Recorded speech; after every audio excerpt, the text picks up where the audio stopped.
Bienvenue au face-à-face agricole entre Bastien et André. Voici la première question.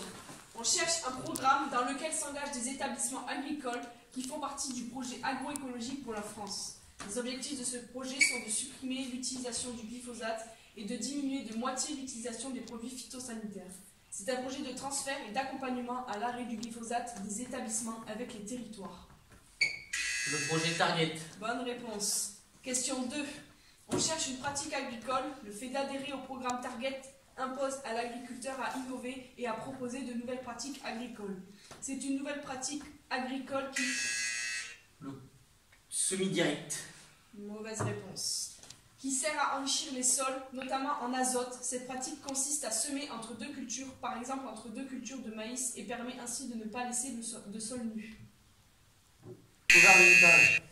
Bonne réponse. Question 3. On cherche une culture. Cette semence sert de couvert végétal pour nourrir le sol. Cette culture qui sera récoltée au mois de mai ou juin. C'est un mélange de céréales, de légumineuses et de graminées, comme par exemple l'orge, le pois, le blé, l'avoine et la féverolle.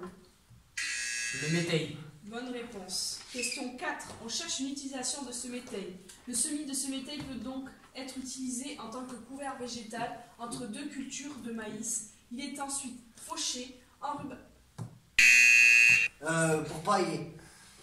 Mauvaise réponse. Il est ensuite enrubanné vers le mois de mai, puis stocké. À quoi servira-t-il? En tant que fourrage pour les animaux. Bonne réponse. Le gagnant est du coup Monsieur Bastien. Alors dites-moi Bastien, d'où viennent toutes vos connaissances? Je suis chef d'exploitation. J'adhère au projet Target, dont cela implique de m'adapter et d'essayer de nouvelles pratiques agricoles. J'ai mis en place entre deux cultures de maïs une nouvelle pratique agricole, le semis de métail comme couvert végétal qui enrichit le sol en azote.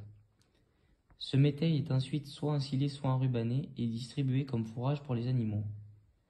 Ce fourrage est très intéressant car il est riche en matière azotée et il me permet de faire des économies car du coup je suis passé d'une alimentation globale que j'importe à une alimentation locale pour mes animaux car je produis maintenant mon propre fourrage.